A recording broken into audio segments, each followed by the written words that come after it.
Gotta get that blood on in. Gotta get that cash. Won't get past that lunch break. I ain't had a smoke break in about 2 days, 5 days. It's about 5 days since I made it you. Now I'm stopped up forever. Now we're stopped up together. Now we're stopped up together. Whatever, nigga. Think I forgot you love me. You love me. You love me. Ooh, ooh, ooh, ooh. Oh, SZA. Oh, the Sizzler. Oh, Sweetheart Jones. Tonight you came stumbling across my yard again. I just don't know why. I'm trying to keep a grown woman sober. Why I'm doing this like I'm playing the guitar, huh? So there she goes reaching up a blouse. And no, I don't want a child, but I ain't been touched in a while. Let's start the show, sweetheart.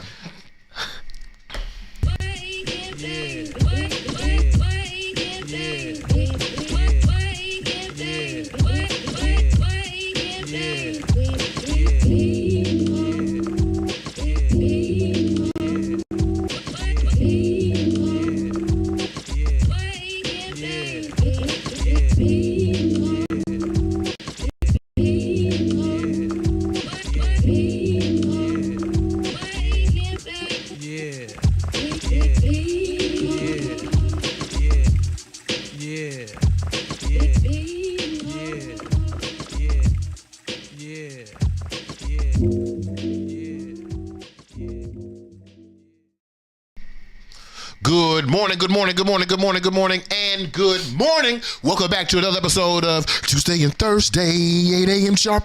Spark you up, blood. I said sharp? Yeah. What am I on? That was weird. Let's try it again. Tuesday and Thursday, 8 a.m. is sharp. Spark you up, blood. Let's get high in this bitch. Wake it, we be more. Yeah. That was a good drum roll. That was a good one?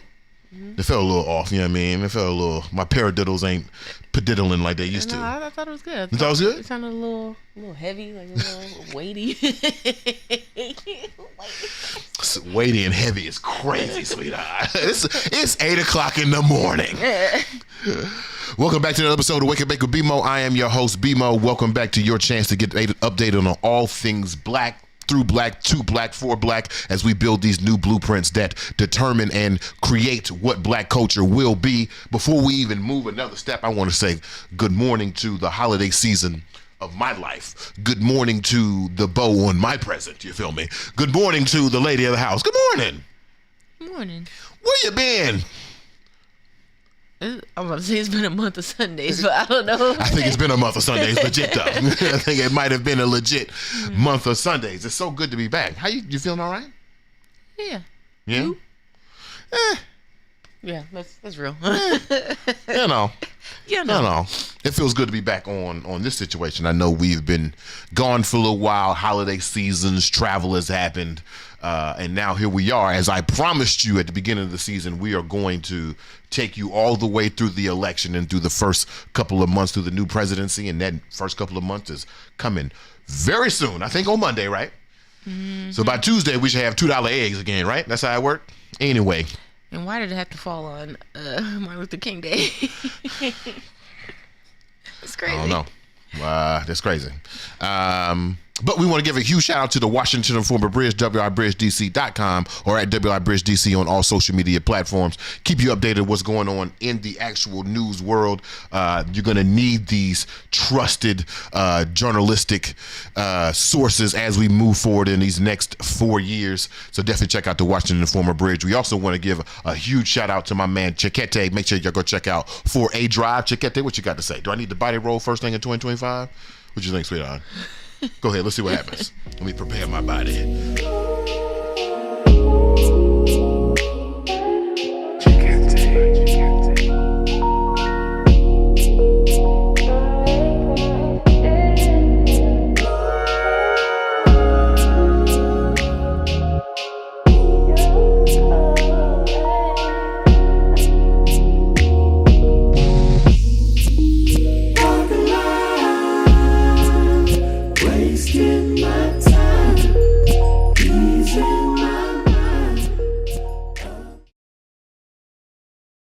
Make sure y'all go check out Chiquete's 4A Drive. I gotta cut it off. It's 8 o'clock in the morning. I can't be in here body rolling and shimmying, and I'm not even a damn Kappa.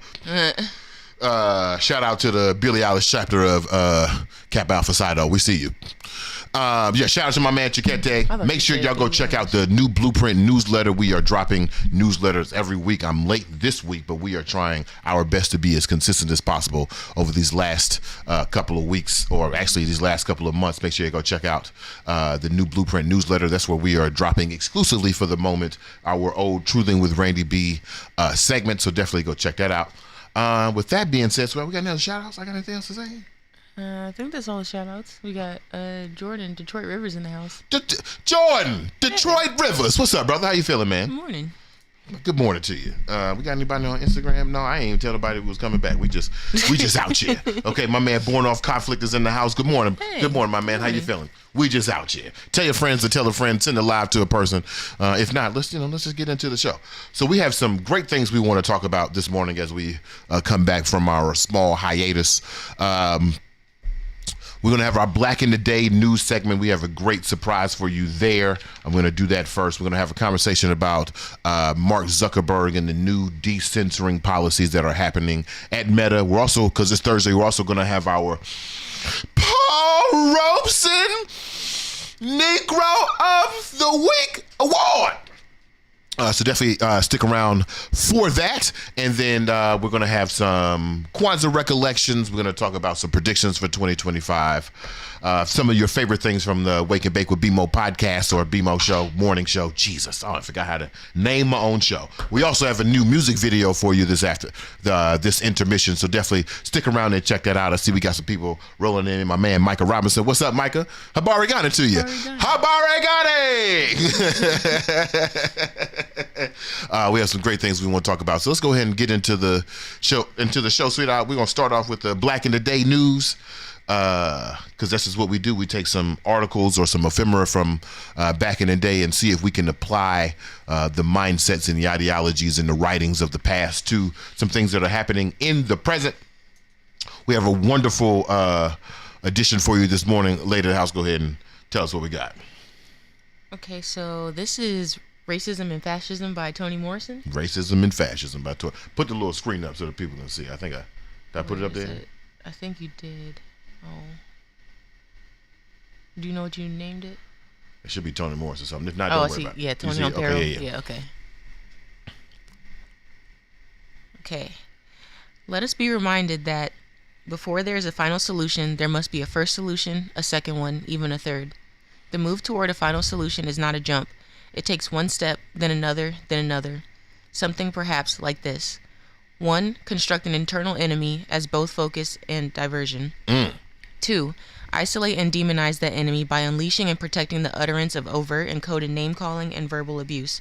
Employ ad hominem attacks as legitimate charges against that enemy. 3. Enlist and create sources and distributors of information who are willing to reinforce the demonizing process because it is profitable, because it grants power, and because it works. 4. Palisade all art forms, monitor, discredit, or expel those that challenge or destabilize processes of demonization and deification. 5. Subvert and malign all representatives of and sympathizers with this constructed enemy. 6. Solicit from among the enemy collaborators who agree with and can sanitize the dispossession process. 7. Pathologize the enemy in scholarly and popular mediums. Recycle, for example, scientific racism and the myths of racial superiority in order to naturalize the pathology. 8. Criminalize the enemy. Then prepare, budget for, and rationalize the building of holding arenas for the enemy, especially its males and absolutely its children. 9. Reward mindlessness and apathy with monumentalized entertainments and with little pleasures, tiny seductions. A few minutes on television, a few lines in the press, a little pseudo-success, the illusion of power and influence, a little fun, a little style, a little consequence. 10. Maintain at all costs silence. In 1995, racism may wear a new dress, buy a new pair of boots, but neither it nor its succubus, twin fascism, is new or can make anything new. It can only reproduce the environment that supports its own health, fear, denial, and an atmosphere in which its victims have lost the will to fight. The forces interested in fascist solutions to national problems are not to be found in one political party or another, or in one another wing of any single political party. Democrats have no unsullied history of egalitarianism, nor are liberals free of domination agendas. Republicans may have housed abolitionists and white supremacists. Conservative, moderate, liberal, right, left, hard left, far right, religious, secular, socialist. We must not be blindsided by these Pepsi Cola, Coca-Cola labels, because the genius of fascism is that any political structure can host the virus, and virtually any developed country can become a suitable home. Fascism talks ideology, but it is really just marketing for power. Woo! Well, that was crazy. Toni Morrison. The new 10 crack commandments. How do you find fascism? And as each one of these points, as you were talking, going 1 through 10, I could see, though actually the group in my mind were migrants. Yeah. And the transition from migrants to illegal immigrants to they're eating the cats and the dogs to they are the finest criminals to Mexico, to let's gather them all up and deport them, but first put them in some type of labor camp so that we can hold them before we deport them. All of these things sound like they're already in action. Right. Like fascism is already here. You know what I also thought about? Did we talk about my sassy pants? Did we talk about that on the show? I don't think so. So I was, I did when you get a chance, go to the Randy B YouTube channel. And me and Randy B, we sat down for a conversation during the election. And I had on my pinstripe green pants, a black shirt, and my shiny black vintage, it's like Dodge jacket, I think. Nice little gold chain, had my top knot in. And we do an episode and we put it up on YouTube, and then I go check the comments a month later, and there is a gaggle of young men calling me sassy. Damn. Calling me gay. And then with the accusations of homosexuality is also an invalidation of my black male perspective. So because I looked gay to them, apparently, I could no longer speak for black men, as if black men aren't gay, as if homosexuality doesn't exist within black men. Or as my man Michael Robeson said to me one time, gay niggas buy tickets too. You know what I mean? We are all existing within this certain demographic. And so as you're reading about these, you know, the previews for fascism, of course, are more serious than my sassy ass pants. But also what I'm hearing from Toni Morrison is that the enemy, and therefore the people who align with the enemy, the people who believe in the humanities of migrants and people, the people who believe in the humanity of homosexual people, those people will also be criminalized, also be put to pasture, also be invalidated. And it scares the hell out of me. Yeah. Right. What are your thoughts? What you think when you were hearing Toni Moore talking to you? It's funny because you're saying that you were thinking of like the migrants and, you know, that community, but I was also thinking of the black community. Okay, talk about how they've I think there was one point where it was like give them moments of, you know, success. Yeah, pseudo success. Success. Yeah, see them in the media and, you know, give them a little bit of attention or whatever. Yeah. Yeah. Oh. Yeah. Ooh. Because we could be classified as the enemy. Right. Especially with this attack on DEI. Right. Which is what funny. The funniest part about the attack on DEI is that there is an assumption that because I'm black or because I'm not white, I'm automatically not qualified for a position. So even if I was the smartest motherfucker in the room, even if I was the most qualified for the position, the assumption would be because I'm black, I can't be qualified. Right. Interesting.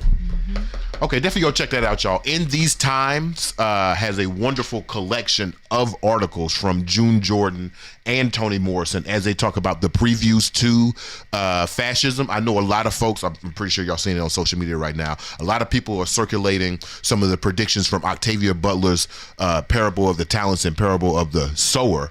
But I think this article speaks more directly to what we expect to see. There's actually another article on top of this one, but Toni Morrison refers to blog writers. Oh. That's what I said. I was like, oh. In 95? No, she wrote a previous article in 2008 when she's talking about the importance of liberated blog articles. And I was like, oh, shit. Wow. That's right. Toni Morrison was alive to see blogs. Yeah. Hell yeah. Didn't she just pass, like, in the past couple of years? I think she passed in like last 7-8 years. Okay. Yeah. Somebody want to fact check that for us? We can definitely do that. But I'd love to hear some of the Wake and Bake with Beamer Nights comments about these 10 previews of fascism that you can expect to see as we go into Monday. And we have a hard no trauma rule on the show, but I want niggas to be prepared. Yeah. Also want people to know that this morning I'm using the BMO Magic Pencil, okay? If you're interested in BMO Magic Pencil, it costs $10,000. Okay, cool. Man, that was when I was reading the article, I was like, man, that is a really good perspective. And I was trying to create something this morning that we will be able to show on here, these 10 previews of fascism, but I'm going to relegate that to the New Blueprint newsletter. So definitely go check that out when you get a chance, and we will. Morrison pass in 2019. Thank you, Detroit Rivers. Definitely go check out the New Blueprint newsletter. I feel like everybody who's already on here is already subscribed. So definitely stay subscribed, and we'll try to find a creative way to bring this to life with the people over at In These Times. Okay, we got some other things. Huh? Oh, also just wanted to say that it's crazy how relevant it is 30 years later. Yeah. Yeah. But Toni said it. She said, racism may buy a new dress, new shoes. Right. Girl, you might change your hair, but it ain't new. Right. You still the same person. You still that ragged ass motherfucker in this new ass dress. You know what I'm saying? You see these stank ass niggas try to put cologne on. It's like, you still that same stank ass nigga. I can smell you. Get out of here. All right. That being said, let's transition over to a Kwanzaa recollection. Okay. And I'm actually going to have to pull out my notes for this situation. Ain't that crazy? I'm going to have to pull out some notes. All right. So our Kwanzaa recollection. We were not able to spend Kwanzaa with you guys, unfortunately. One of these years, we're going to try to figure out a way to make that happen. But a lot of things happen through Kwanzaa. You can go ahead and transition over to the situation. But I wrote, and I wanted to just take some time on the show and express this newsletter article that I wrote and some of the some of the findings that I've had since it happened. So for those of you who are subscribed to the newsletter, you see that on Ujamaa, the day of, oh Lord, collective responsibility? Oh Lord have mercy. Man, they're going to take our black card this morning. Man, they're going to take us this on the joint. I think it's... Was it? It's Ujamaa. Ujamaa, yeah, cooperative economics. Cooperative economics, excuse me. Lord, I just lost 4 black points. That's all right. This nigga, BMO. Okay, so I wrote this article, a newsletter entry on just about what BMO wants. And if you read the article, you know how it starts. So me and the lady of the house, we were having a tense conversation. 3 o'clock in the morning, I believe it would have was. It might have been 3:45. And in the midst of that conversation, I won't unveil what the conversation is about because it's none of y'all business. But in the midst of that conversation, something stupid comes out of my mouth. Something incredibly stupid. And again, to save myself the own embarrassment, I won't say what the stupidity is. But it made me think about something that I don't know if I have had concretely expressed, which is the fact that the people who love me and want to support me, I have not made it clear on what those practical things are to actually make these things happen. So I wrote a newsletter, expressed some of the things that I want. Some of the people I was silently targeting for this newsletter have responded. And can I give you some of the responses, sweetheart? Okay. I had a small existential crisis. Y'all remember the white man? Everybody remember the white man?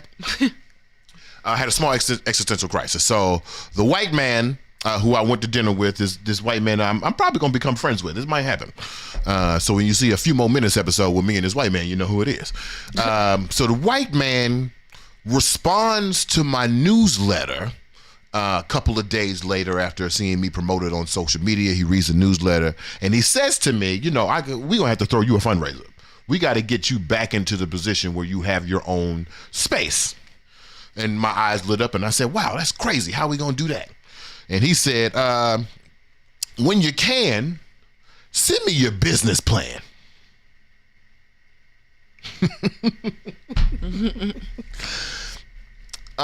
So I didn't go to business school. And when I said I wanted to start a business, we've had this conversation before. My definition of business is the exchange of services for the benefit of a community.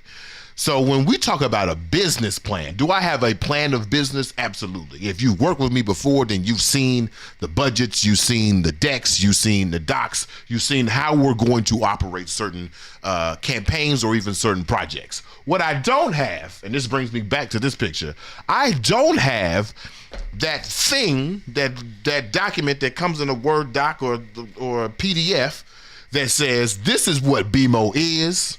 This is what BMO has done, and this is what BMO needs. And by BMO, I really mean the name of my company. Yeah. Right? And so I went to a small existential crisis because in writing this document, it felt like an obituary. It felt like I was writing a funeral program. Yeah. Feels like I was writing a funeral program because something about the way that I have operated, the fluidity of the work, the attachment to things that work, and the rapid response to adjust things that fail. I've had a hard time in the last 7.5 years solidifying exactly what BMO is. And I will say, I'm not dead. BMO is very alive. Mm-hmm. This is my biggest takeaway from Kwanzaa. Is that in this moment of reflection, we can do all the deep work. We can find all the shadows that we need to fight. We can find our internal and childhood trauma. There are a lot of deep things, the socialization of whiteness, the implications of racism on the black body. There are a whole bunch of deep things that lay within the mantle and the core of our individual earths. But you know what you can't see from the core of the earth, sweetheart? What? The top of the trees. Yeah. You can't see the surface from the core. So my reflection is, not only do you have to do the deep work, you also have to do the surface work. Mm-hmm. That's all. Okay. That's all. And as the, do you know what part of our conversation at 3:45 I'm referencing to? No. You don't? Oh, damn. Oh, damn. We were talking about, it's going to sound crazy, but we were talking about gifts. You remember this part? No. Really? Mm-mm. Okay. So now that I have said that out loud, what are your thoughts? What are your thoughts about my expression, my revelation, as it contributes to our relationship and how we move forward?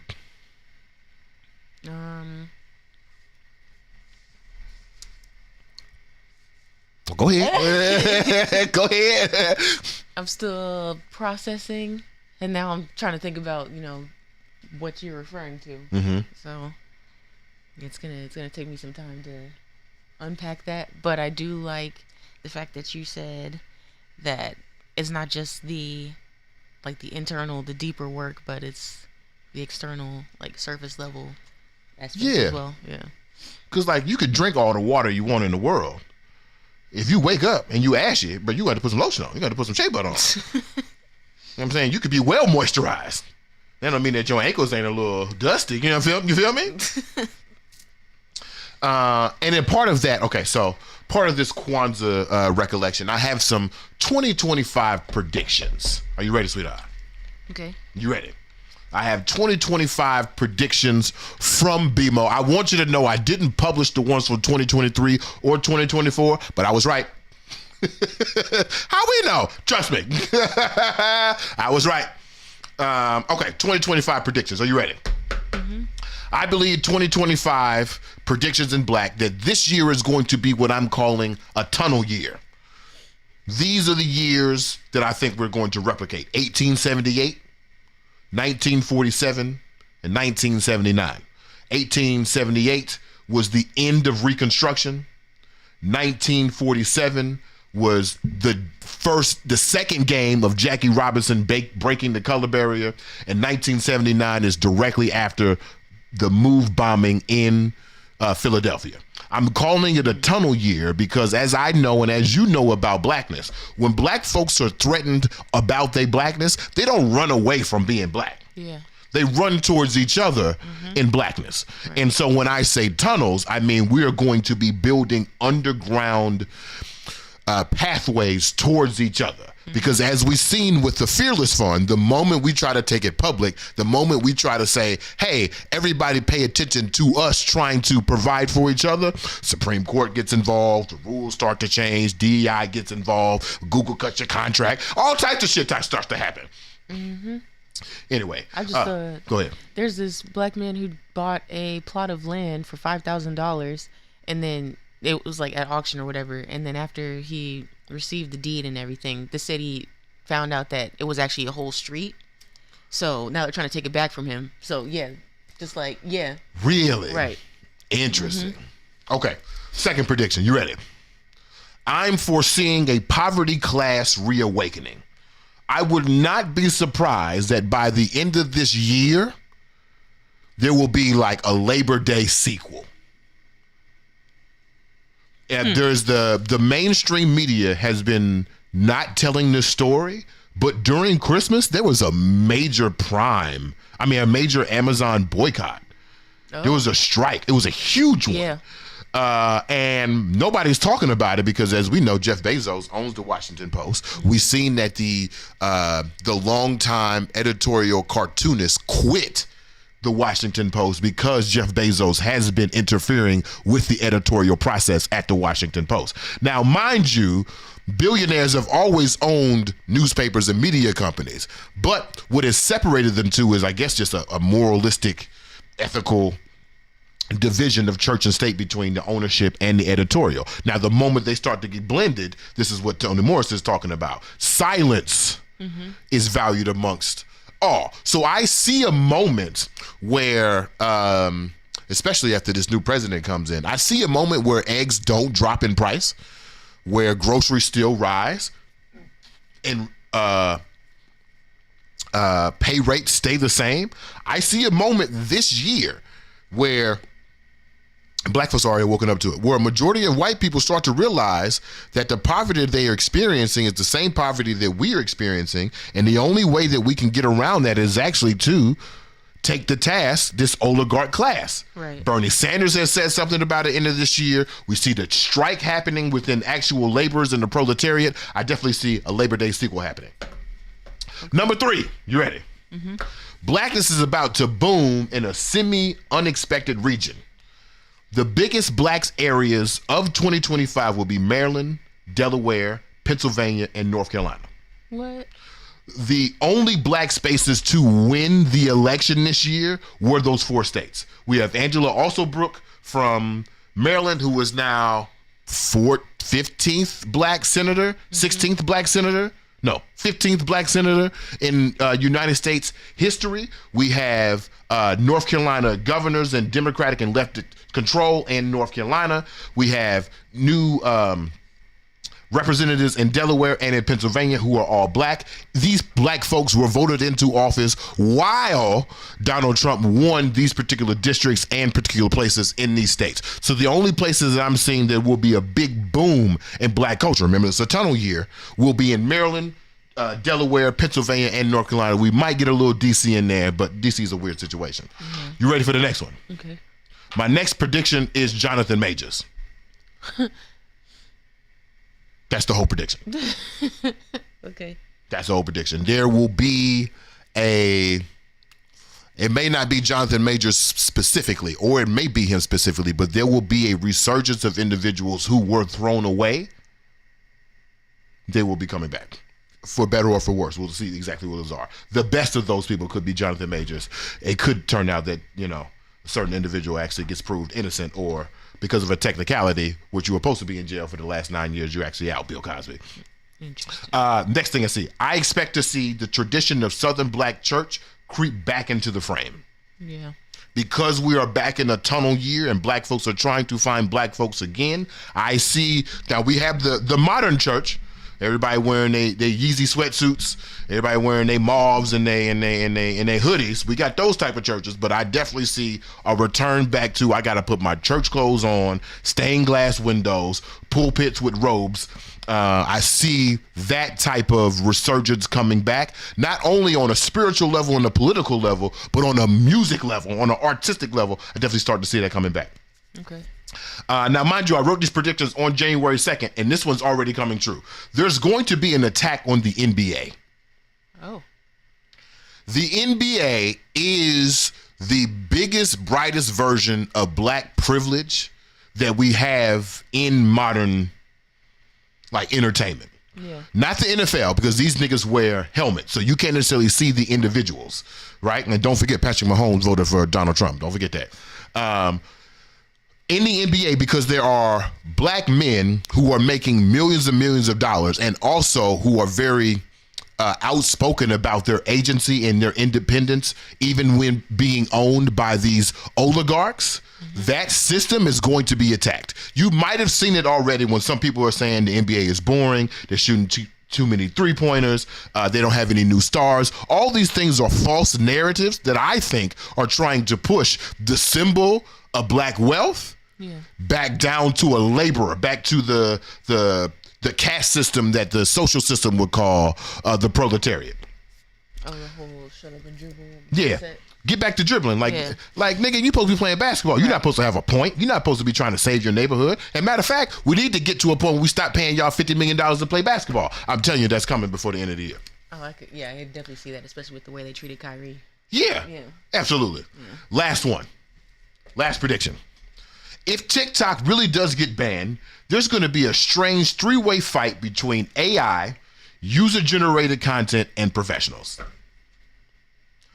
I think that, and I love that I put 1878 on here, I think this is going to be a boomer year. If you know the history of Oklahoma, you know that when they found Oklahoma, they set a time date for everybody to, it's like a literal day, like October 1st at midnight, you can start claiming land in Oklahoma. And a whole bunch of people lined up days and days before so that when the time came, they could run or get their state coaches and claim their land. And that's how Oklahoma became Oklahoma. Hence the Oklahoma Sooners, the Oklahoma Sooners and Oklahoma Boomers. The Sooners stuck over the line before midnight. The Boomers did it the right way. I see a moment where the social media platforms that are the highest right now, your Metas, your Facebooks, the same thing, your IG, same thing, Threads, Twitter, all of these things are going to be reflooded with a demographic that's going to cause some type of conflict between AI, user-generated content, which are these content creators, and professionals.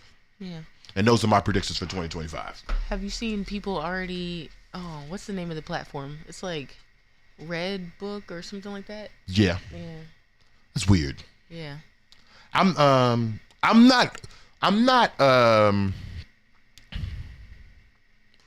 I haven't looked into it enough, and I don't want to claim myself to be a professional of things that I'm not a professional of.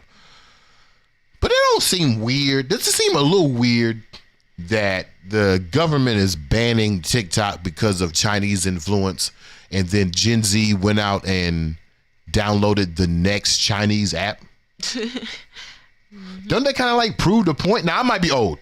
Exactly. But don't that kind of like prove the point that the government was trying to make, is that like you're too hopped up on propaganda that's actually against what we stand for? Yeah. Those are my predictions. What you got to say? You got any predictions? Use the time. Yeah, but you covered some of the ones that I've been thinking of, like the tonal year. Yeah. I could definitely see black people coming together, maybe covertly and not, or I guess moving in silence, Right. mobilizing that way. I agree with the NBA take. Yeah. Yeah. There's a couple other ones you said. I can't remember. Right now. Yeah, it's going. Man, I can. Yeah. It's already happening with the NBA. It's such an interesting conversation. You can let me go. Okay. Not for real though. I want you. I need you. You're my sweetheart Jones. Got any comments? Kayla says Jonathan Majors as a whole prediction is hilarious. But that's the prediction. But I'd be interested in seeing it. Yeah. Jonathan Majors, I think, has 2 movies coming out this year. One of them should have been Oscar nominated. Because Jonathan Majors, I don't give a fuck what you say. Jonathan Majors is a hell of an actor. Yeah. The boy can get down. And he is playing a bodybuilder. So it's like, I feel like this is the role that he was meant to play. And it's coming out. We didn't talk about this, did we? Did we talk about this? It coming out in partnership with Zeus Network? I don't think so. So Zeus Network has jumped in as one of the producers, post-production producers of this Jonathan Major movie. And it makes so much sense. Unless you think of Zeus people as people who are incapable of understanding or appreciating high art or Oscar-level art, it makes sense that Jonathan Majors, who I think is the Barack Obama of that particular demographic, would be on the Zeus Network. Yeah. All right. Bridging the gap. Huh? Yeah. Bridging the gap.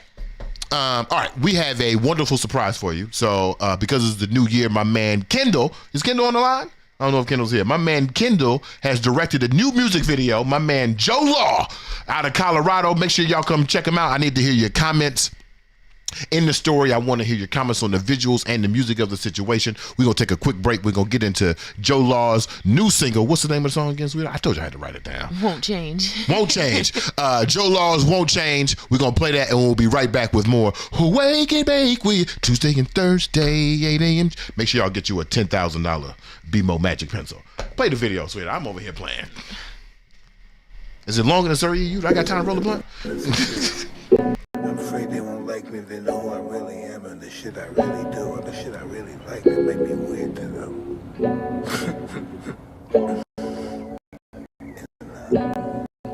How would you like for me to know who you really are? You want to tell them, you really want to tell people who you are, but something's holding you back.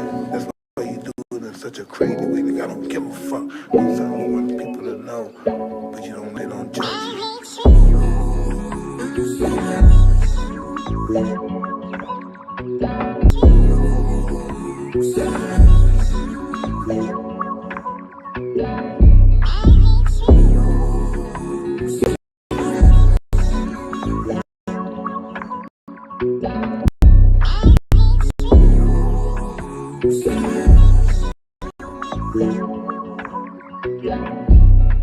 Sadly, you won't change.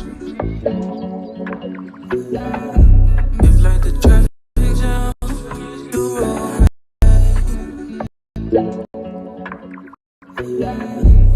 You'll be like this in your old age. You tell yourself you gon' change.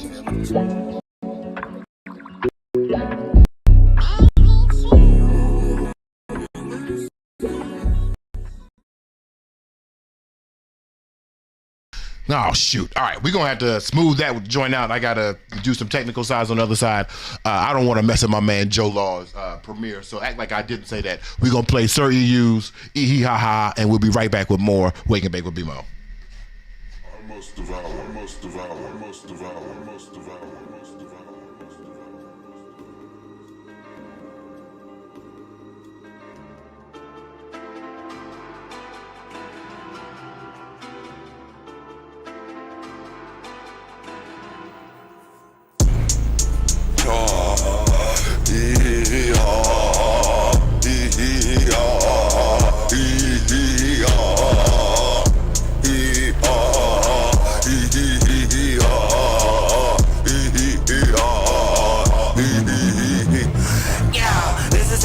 Friends that motivate people, vilify the villains who I know that hate people.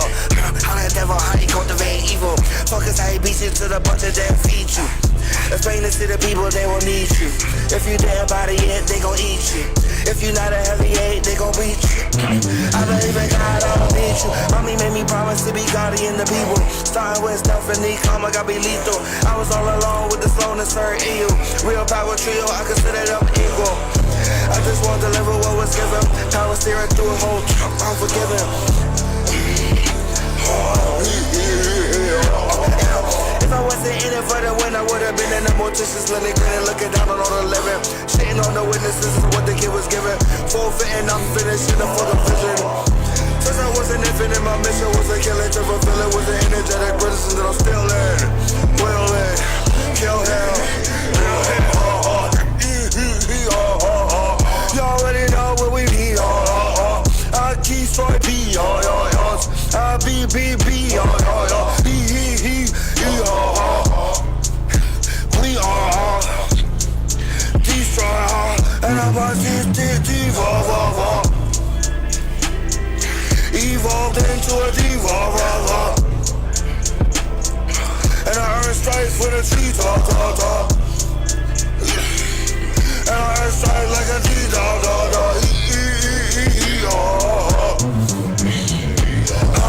This is how you get friends and motivate people. Vilify the villains who are known to hate people. Focus on the devil, how he cultivate evil. Notice how he beats you to the punch and then feed you. Explain this to the people and I promise they will need you. If you damn body it, I promise they will eat you. If you not a heavyweight, I promise they gon' beat you. I believe in God, bitch, I don't fucking believe you. Mommy made me promise to be God again the people. Started with Stephanie, the karma got me lethal. I was all alone with the slowness or EO. Real power trio, I consider them equal. I just want to live what was given, but I was there and do it to the top. I'm forgiven. If I wasn't in it for the win, I would've been in. No more distance, Lindgren and looking down on all the living. Shitting on the witnesses of what the kid was given. Forfeit and not finishing the fucking vision. This vision since I was a fucking.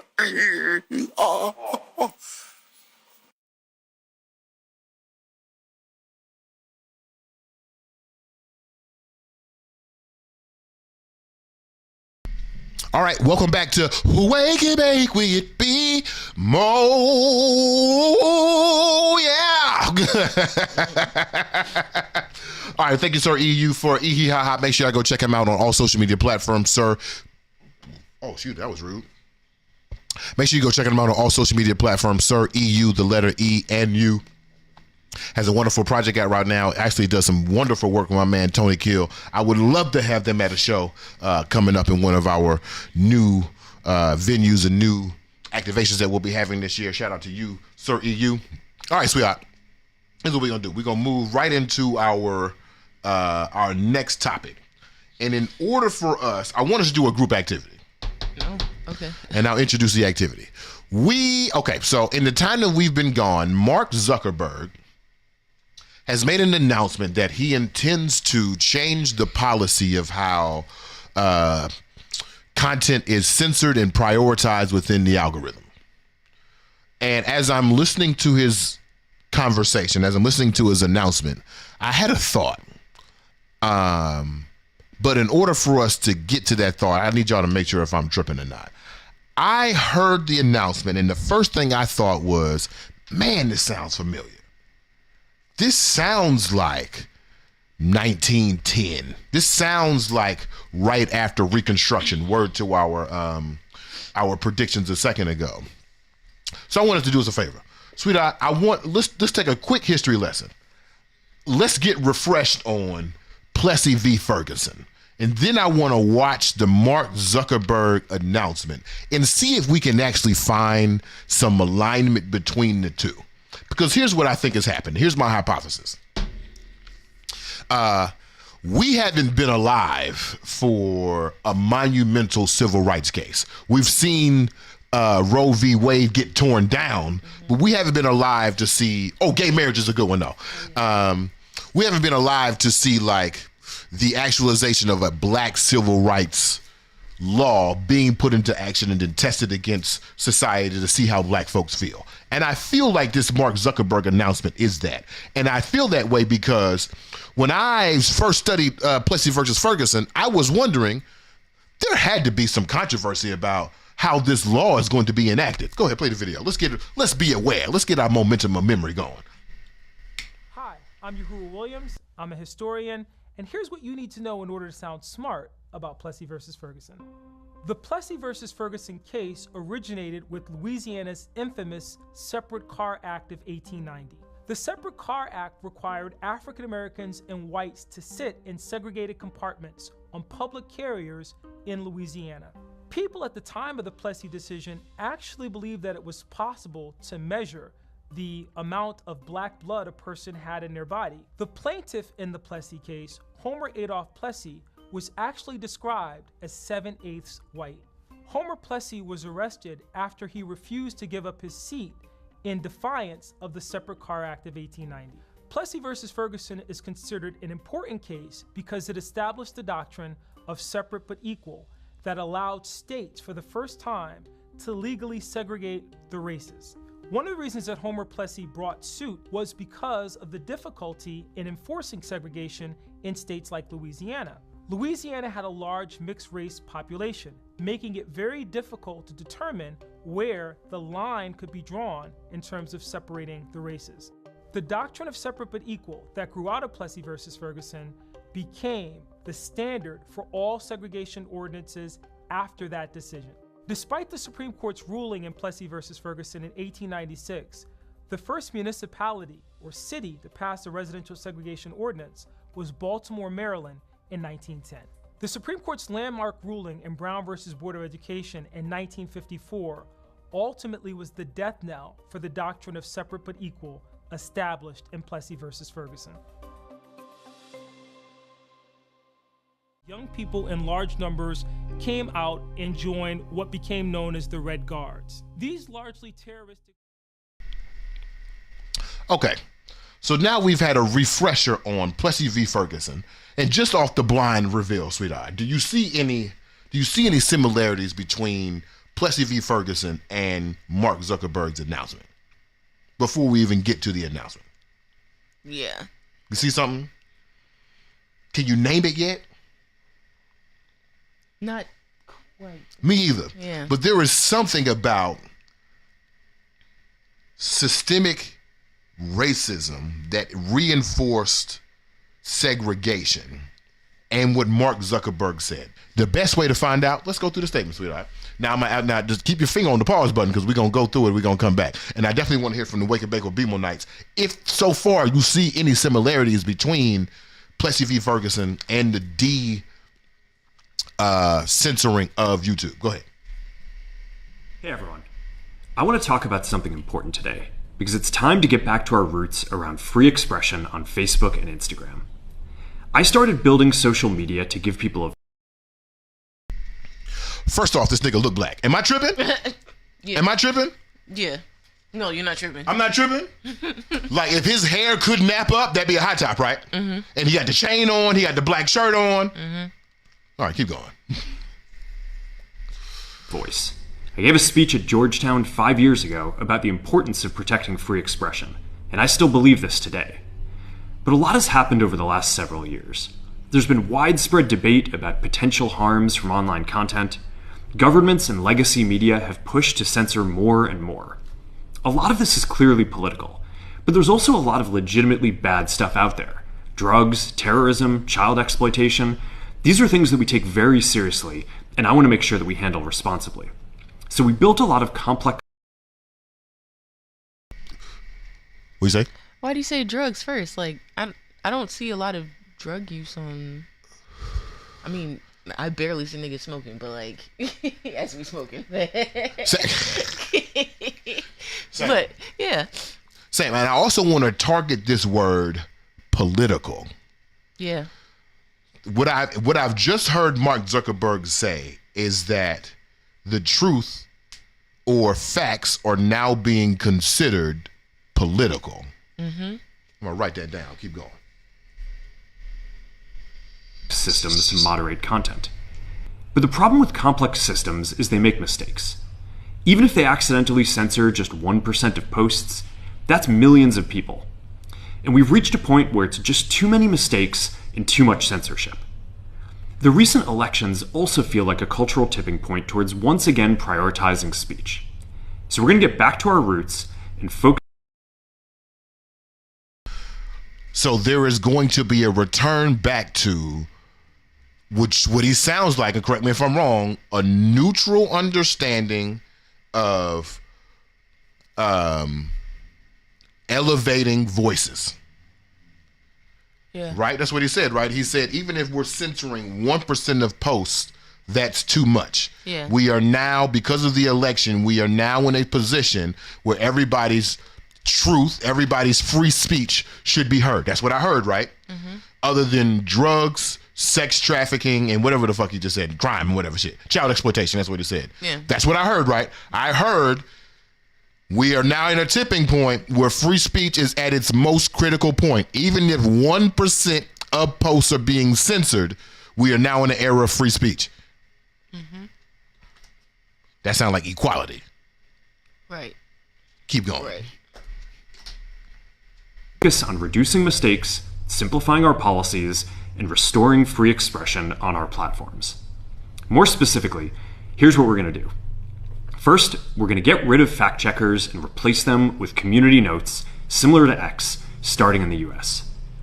After Trump first got elected in 2016, the legacy media wrote nonstop. In order to elevate everybody's equitable voice, we're going to get rid of fact checkers, which Mark Zuckerberg will tell you it was people in a room checking facts, when in actuality it was an algorithm in a room checking facts.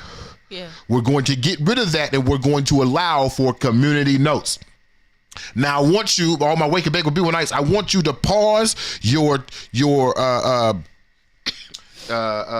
affinity to compare this to X for the moment. We're going to get to that in the post production of this thought, but I want you to stick with the thought of we're going to get rid of fact checkers, because remember, facts can be political. We'll get rid of fact checkers and have community notes. Here's where I start to raise my eyebrow, and I'm like, wait a minute. Do I fuck with segregation? Wait a minute. Hold on. If we're going to get rid of fact checkers, we're going to get rid of this algorithm. This is the same algorithm that when I say black, they consider that political. Yeah. So I am part of the censored 1%. Mm-hmm. And here's why I say, I actually agree that facts can be political. And I draw your attention back to my nigga Chad O. Jackson. Remember, me and Chad O. Jackson had the same sources, and yet we came out with two opposite outcomes. One outcome under the previous system would have left me censored. Yeah. While in that same system would have had him prioritize same facts, which means that facts can be interpreted to be political. Because if his political analysis is that W.E.B. Du Bois was a racist, get rid of him so we can all live equally, under a neutral algorithmic ahistorical fact checker, that seems like positivity, something that should be promoted. While I'm saying W.E.B. Du Bois actually believed in black folks, automatically a political statement. And that all art should be propaganda, again, a political statement.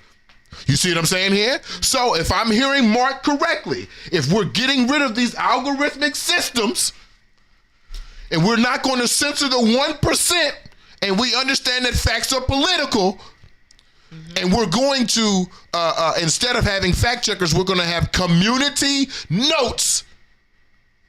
That's separate but equal, right? Right? Wake and Bake will be like, help me out now. Am I tripping? Keep playing. About how misinformation was a threat to democracy. We tried in good faith to address those concerns without becoming the arbiters of truth. But the fact checkers have just been too politically biased and have destroyed more trust than they've created, especially in the US. So over the next couple of months, we're going to phase in a more comprehensive community notes system. Second, we're going to simplify our content policies and get rid of a bunch of restrictions on topics like immigration and gender that are just out of touch with mainstream discourse. What started as a movement to be more inclusive has increasingly been used to shut down opinions and shut out people with different ideas, and it's gone too far.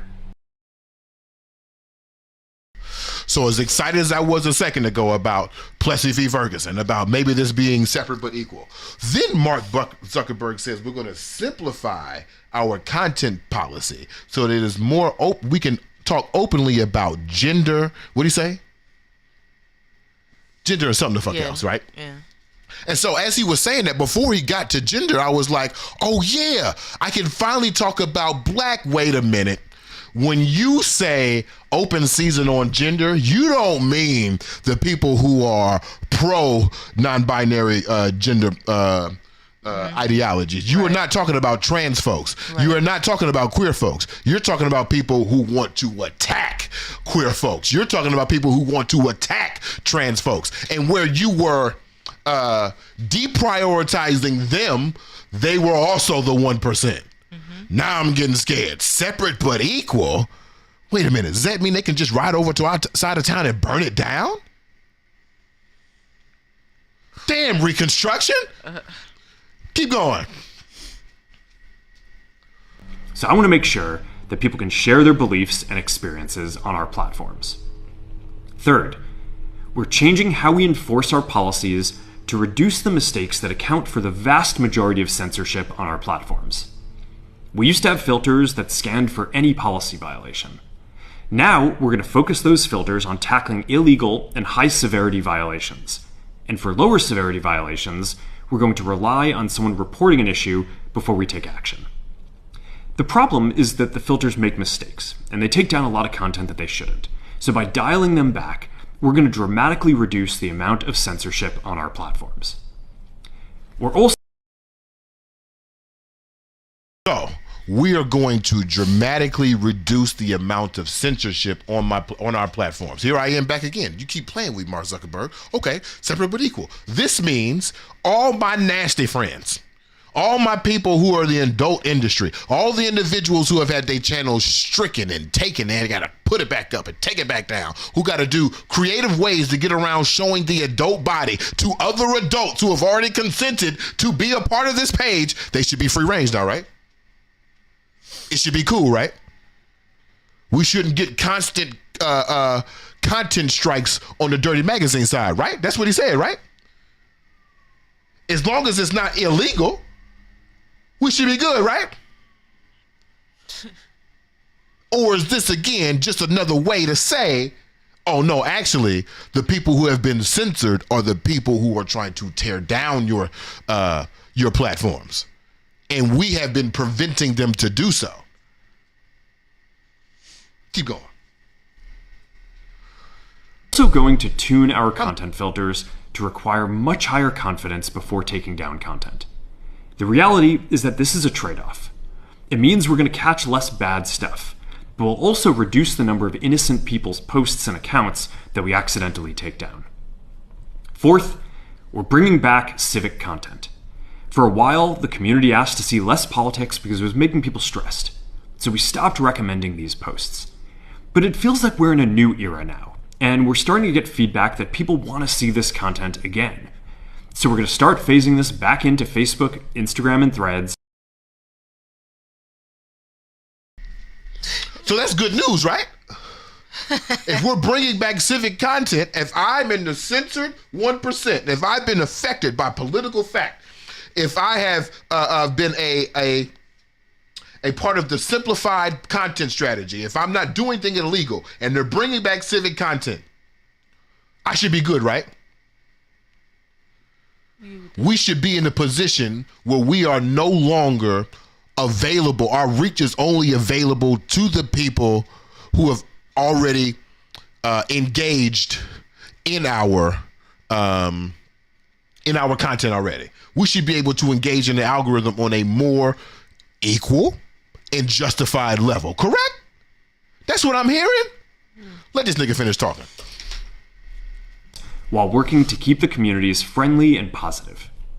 Fifth, we're going to move our trust and safety and content moderation teams out of California, and our US-based content review is going to be based in Texas. As we work to promote free expression, I think that it will help us build trust to do this work in places where there is less concern about the bias of our teams.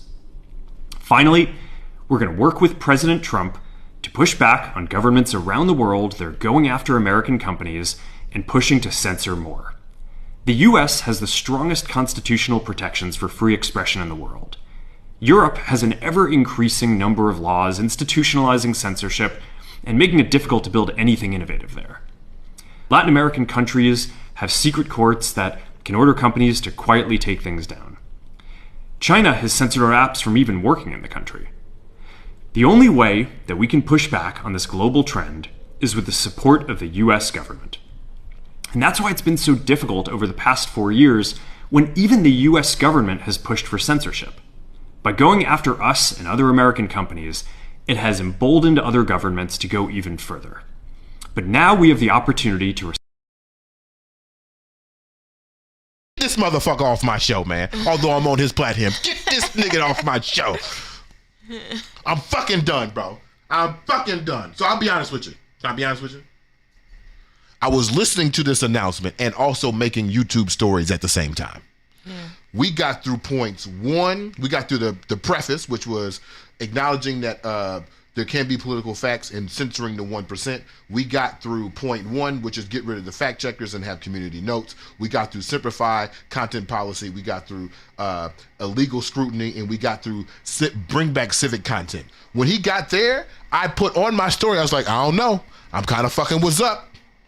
Yeah. I don't know. I'm kind of fucking with him. It sounds like he's talking to me. But you know what he said that made me immediately be like, oh, he not talking to me. Which part? When he got to, we gonna move to Texas because Texas is less interested in our biases. It made me think about this whole thing differently. I was like, wait a minute. Yeah. What if I algebra this motherfucker? What if I said, okay, let's take your biases, the ones that you accept that you have, and let's work backwards. You had fact checkers that would filter people's content, whether it was illegal or not. You had complicated content policies that put certain categories, like civic content, into deprioritized situations. And you were also being checked by the state of California to make sure that your biases were not affecting your power, the way that you implement power. Right. You mean to tell me California was keeping you from being racist? Is that what I'm reading? Right. The reason I'm looking down because I'm literally doing the math because I'm like, okay, if we just work backwards, California was preventing you from being racist, and then the next word you said was Trump. Oh shit, this ain't for me. No. You want to work on behalf of the United States government? What happened to the Facebook that was the secret society for the Jenna 6 meetup? What happened to the Twitter and the Instagram where you would use hashtags to start a movement? Where communities could find each other without being attacked? Jack, why did you leave us? Tom, what happened? How are we now completely aligned with the U.S. government to bring out free speech, which is actually going to transform into hate speech? And so I wanted to ask the question. I wanted to ask the question. What happened in Plessy versus Ferguson that made some niggas be like, oh, I think segregation would have been good for us? Did they only read the law? Did they only hear the first 4 points of the announcement? Did they not do the algebra and work backwards? Because now when I hear Byron Donald say, oh, we had it better before Jim Crow, we had it better during Jim Crow, it's like, how? Now that I'm seeing it in this context, how? Right. So I'd like to apologize. I was wrong. I'm not fucking what's up. Although I do believe there will be a slipstream of popularity for this channel and channels like ours, we're about to get stomped out. Because with that exposure, it's going to become exposure. Mm-hmm. And if striped pants can get a whole demographic to ignore me because I look sassy, what the fuck they going to do when they hear the real shit? That's all I got. What are your thoughts? Am I tripping? Did you do the assignment? Is there an alignment between Plessy v. Ferguson, the moment of segregation, and this moment of decensorship on Meta? Yeah, I would say so. You're not tripping. Explain. 250 words or less. That's right. Automatic essay. That's right. You said no. Oh, damn. What did the Wake and Bake will be more nice thing? We had Carl came on here and he said, but who's going to verify the community notes? Nobody. Right. Communities are going to verify the community notes. And I think what Meta is saying is they are no longer interested in being facts. Go get your facts elsewhere. This ain't for facts, nigga. This is for expression.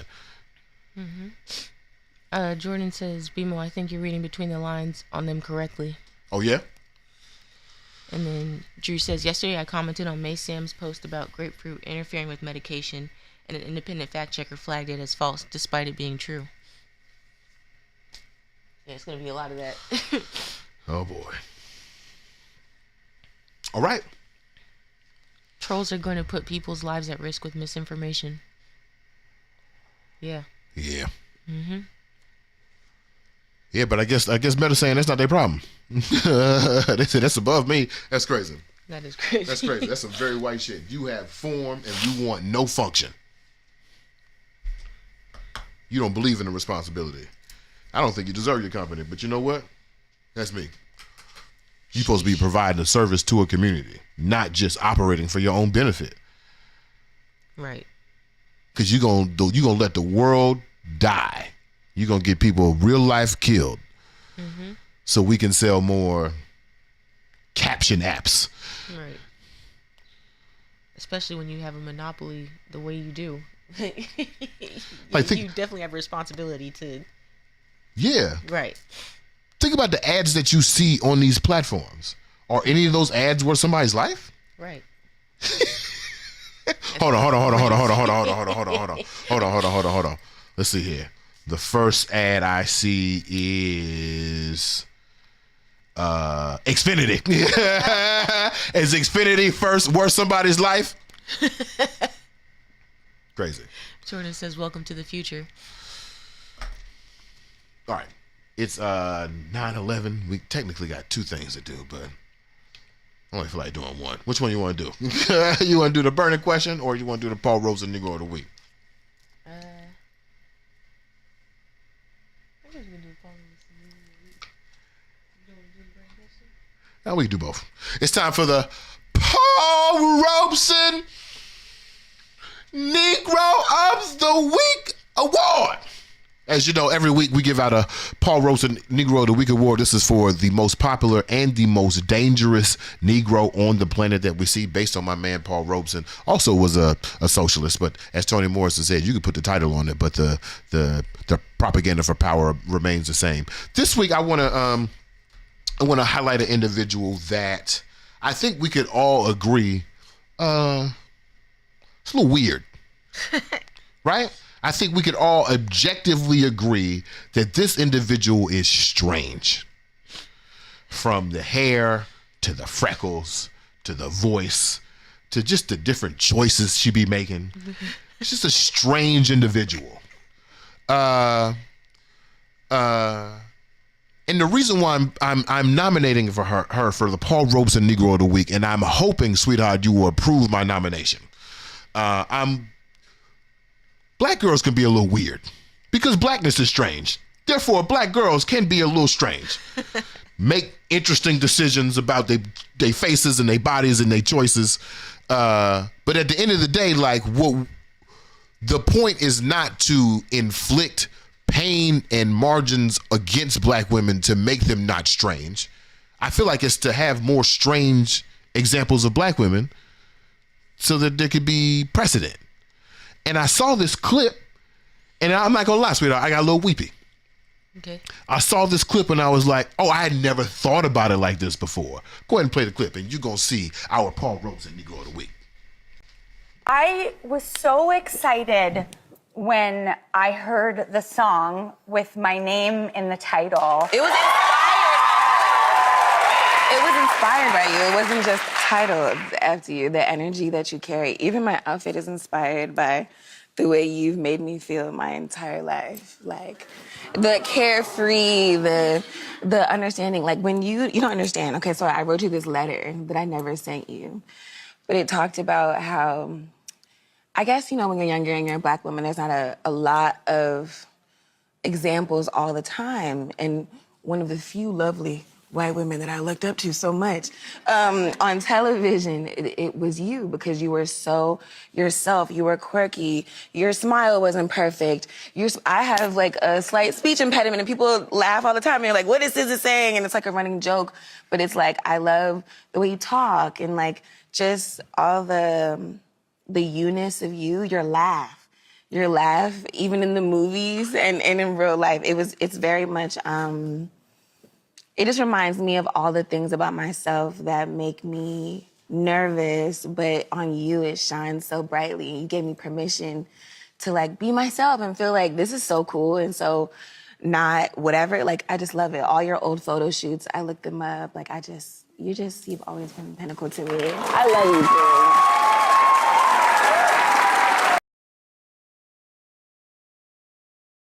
Seeing that clip of SZA with Drew Barrymore, and as she was talking, I was like, oh, I see it.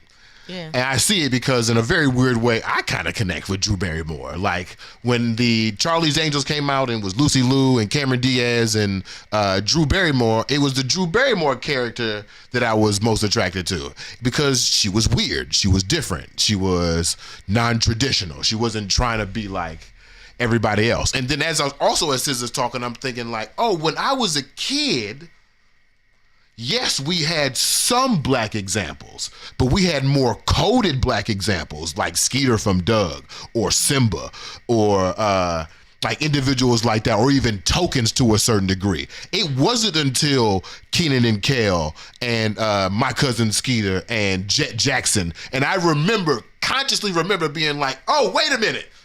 Wait, we can have our own show? Like, we can be our own front man of the situation? Mm-hmm.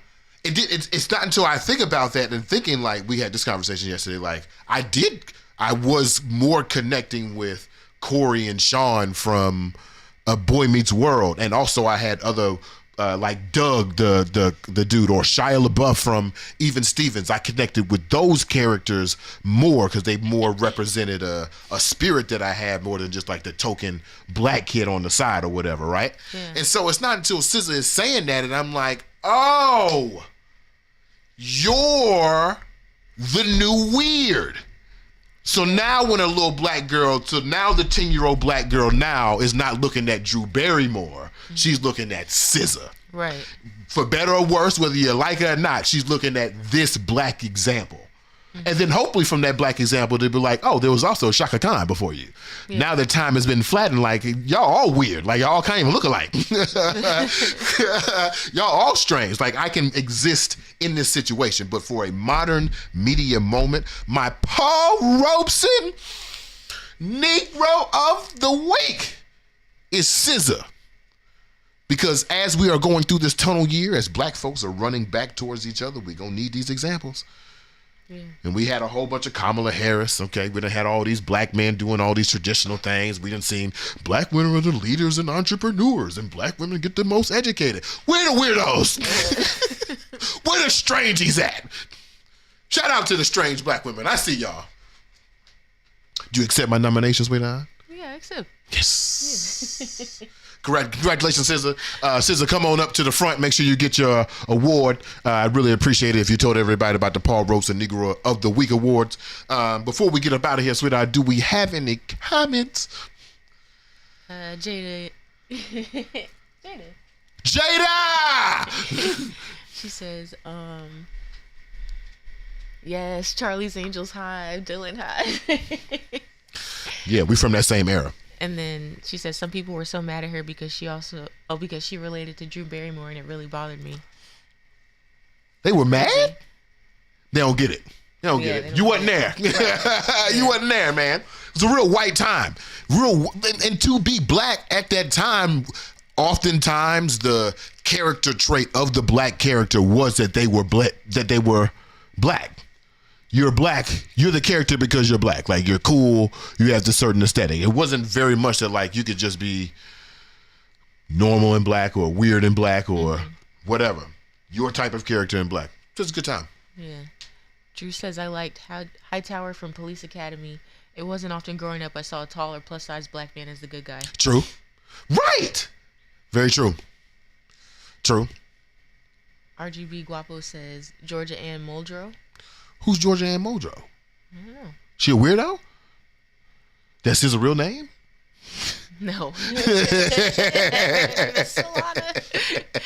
All right, let's get to the burning question for the Roach. The burning question for the Roach. Yeah. Sweetheart, what you got for me? Is CP time real or a myth? Why does it exist? Is CP time real or a myth? Why does it exist? I had a class with Dr. Carr several years ago, and I really wish I still had this worksheet. It might be around here somewhere. But time is not, okay, we might get a little weird. Buckle in with me though. Okay. Time is not real. Yeah. Like, things happen in time, but like 12:05 is not really a thing. Yeah. It is an attempt to control a thing. And what does that sound like? Whiteness. Exactly. And so often when you see Namak put out that document several years ago describing exactly what white is, and rigidness in time was one of those things, because it's trying to control something that could happen naturally, right? Or trying to control somebody else's life to fit what you understand to happen naturally. All these things are just systems of control. And so oftentimes when the critics of the definition of whiteness include this time, they'll say, oh, black folks think it's white to be on time. And that's exactly the point. You think you're saying one thing, you think you're making a critique against me, but what you're really saying is, I want to be able to control every circumstance that leads to this situation. So if you have a sharp rigidness on time, that could be of whiteness. So I read on this worksheet way back in the day that the difference between an Africana mindset and a white mindset when it comes to time is the difference between on time and in time. Black folks do stuff in time. White folks try to do things on time. As my girl Kayla would say, they do things out of obligation instead of purpose, intention. We just gonna do it to get it at this point, but it could be better if we just baked it 20 minutes longer. No. They need it done at 12:05. Right. What if it's still wet? No. We gonna present it wet at 12:05. We can't push it to 12:30.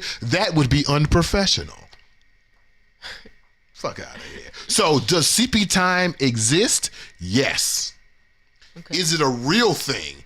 Yes. And I'll go so far to say that the only thing that bothers me about CP time is that colored folks just not honest. You know what I mean?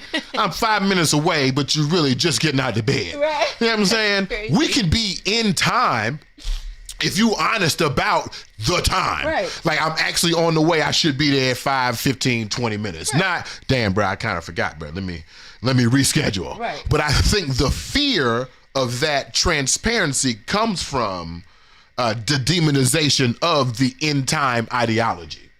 So if that wasn't demonized, if it was cool, they'd be like, oh, I mean, we invited my friend to go out. It's not really strict on what time that they come.